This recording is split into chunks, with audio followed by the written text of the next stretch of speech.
আসসালামু আলাইকুম গাইস, আশা করছি সবাই ভালো আছেন। আলহামদুলিল্লাহ, আমি আপনাদের দোয়ায় ভালো আছি।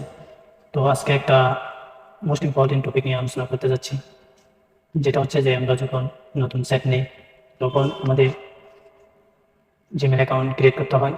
জিমেল অ্যাকাউন্ট ক্রিয়েট করার দ্বারা আমাদের প্লে স্টোর একটা অ্যাপস আছে, ওয়েবসাইট মাধ্যমে আমরা ইত্যাদি অ্যাপস আমরা ডাউনলোড করতে পারি। তো আমি দেখাতে চাচ্ছি কীভাবে একটি জিমেল অ্যাকাউন্ট ক্রিয়েট করতে হয়। তো আমাদের প্রত্যেক অ্যান্ড্রয়েড সাইডে থাকে একটা জিমেল নামে অ্যাপস। আমরা সর্বপ্রথম সেই অ্যাপসের উপর ক্লিক করব। সামনে এরকম গুগল নামে একটা অপশন চলে আসবে, তো আমরা গুগলে ক্লিক করব। চেকিং ইনফরমেশন নামে একটা অপশন আসবে। এরপরে আমরা এখানে দেখব ক্রিয়েট অ্যাকাউন্ট নামে একটা অপশন আছে, তো আমরা ক্রিয়েট অপশনের উপর ক্লিক করে দেব।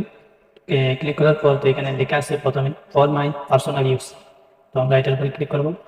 তো ক্লিক করার পর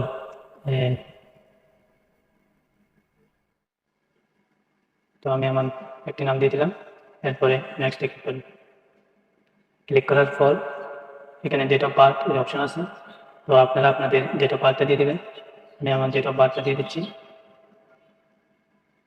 এরপরে নিচে অপশনে লেখা আছে জেন্ডার, জেন্ডারের উপরে ক্লিক করবেন। ক্লিক করার পর এখানে যদি আপনি ছেলে হয়ে থাকেন মেল দিবেন, আর ফিমেল হলে মেয়ে হলে ফিমেল দিবেন। তো আমি যেহেতু ছেলে, তো আমি মেল দিচ্ছি।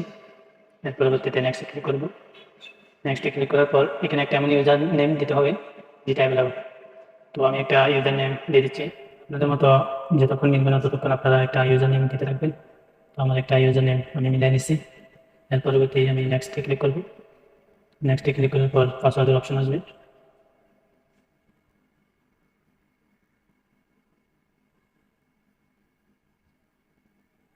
এর পরবর্তী নেক্সটে যাব। নেক্সটে ক্লিক করার পর আইডিতে যাব। তো দেখতেছেন, তো দেখতে পাচ্ছেন আমার অ্যাকাউন্টটি খোলা হয়ে গেছে। তো এভাবেই আপনারা আপনাদের একটি জিমেল অ্যাকাউন্ট খুলতে পারবেন। একটা জিমেল অ্যাকাউন্ট খোলার মাধ্যমে আপনি আপনার প্লে স্টোর গেলে আপনার প্লে স্টোরটা অটোমেটিক খোলা হয়ে যাবে। এরপরে গুগলে ক্লিক করলেই আপনারা দেখবেন যে আপনার গুগল অ্যাকাউন্টটি ওপেন হয়ে গেছে। তো গাইস, তো দেখতে পাচ্ছেন কীভাবে একটি জিমেল অ্যাকাউন্ট খুলতে হয়। তো আমি রিকোয়েস্ট করব, যারা আমার এই ভিডিওটা দেখে একটু উপকার হয়েছে, তো আমার এই ভিডিওতে একটি লাইক, একটি